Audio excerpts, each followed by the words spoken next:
ડભોઈ સાર્વજનિક પાંજરાપોળનું કથળતો વહીવટ, કતલખાનેથી બચાવેલા 15 પશુઓને આશ્રય ન મળતા જીવદયા પ્રેમીઓમાં ભારે નારાજગી.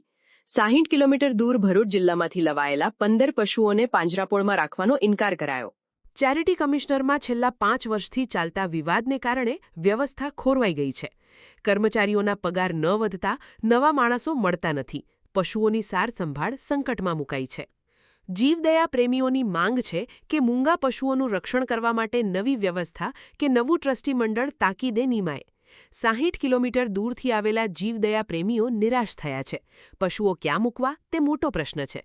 ડભોઈની સૌથી મોટી સાર્વજનિક પાંજરાપોળનું નામ સાંભળીને દૂર દૂરથી જીવદયા પ્રેમીઓ પશુઓને આશ્રય અપાવવા માટે આવે છે. તાજેતરમાં જ ભરૂચ જિલ્લામાંથી જીવદયા પ્રેમીઓ કતલખાનેથી બચેલા 15 જેટલા મૂંગા પશુઓને આબાદ બચાવીને આશરે 60 કિલોમીટરનો પ્રવાસ ખેડીને ડભોઈ પાંજરાપોળ ખાતે લાવ્યા હતા.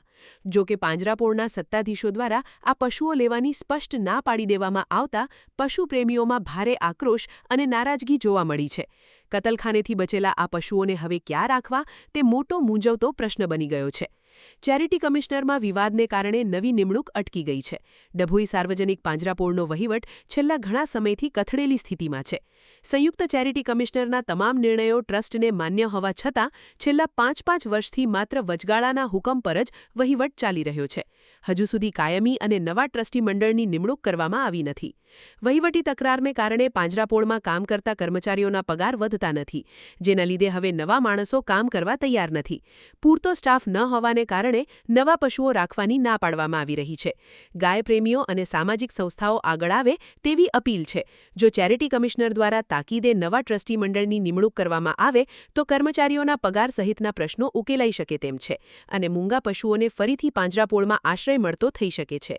હાલ પૂરતી આવી વિકટ પરિસ્થિતિમાં મૂંગા પશુઓ ફરી કતલખાને ન ધકેલાય અને તેમનું યોગ્ય રક્ષણ થાય તે માટે કોઈ ચોક્કસ આયોજન થાય તેમજ અન્ય ગાય પ્રેમીઓ અને સામાજિક સંસ્થાઓ આગળ આવીને મદદ કરે તેવી લોકમાંગ ઉઠી છે.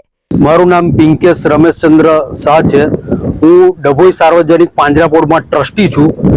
આ ભાઈ જે 15 પશુ લઈને આવ્યા છે એ નથી લેવાનું કારણ એક જ છે. અમારે કર્મચારીઓના પગાર જે છે એ લોકોના 6000 રૂપિયા પગાર છે. પગાર વધતા નથી, માણસો નવા મળતા નથી અને હાલ અમારી ચેરિટી કમિશનરમાં મેટર ચાલે છે અને વચગાળાના હુકમથી 5 વર્ષથી ચાલે છે. અત્યારે ચેરિટી કમિશનર કોઈ પણ જાતનો નિર્ણય નથી લેતા અને આના હિસાબે અમારી મજબૂરી એવી છે કે પશુ રાખી નથી શકતા, માણસો મળતા નથી. આજે 200 રૂપિયા રોજમાં કોણ માણસ આવે? કોઈ નથી આવતું. જે માણસ હતા જતા રહ્યા. આ માણસોને પણ બેરે કાલાવાલા કરીને અમે રાખેલા છે. આ બધા કર્મચારીઓ જીવદયા પ્રેમી છે એટલે એ લોકો કામ કરે છે.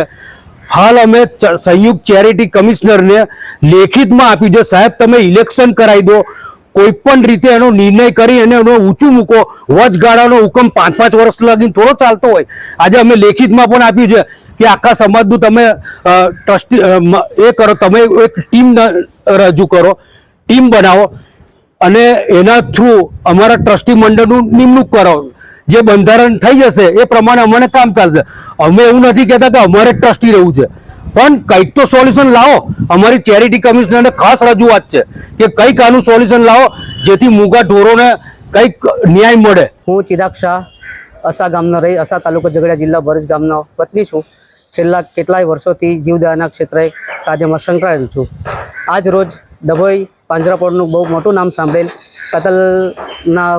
કતલખાને જતા પશુઓ આજે છોડાવીને હું અહીંયા મૂકવા આવેલ, પણ અહીંયાથી મેનેજર સાહેબે એવું કહેવામાં આવેલ કે ભાઈ તમારા જાનવર અહીંયા ઉતારવામાં આવે નહીં.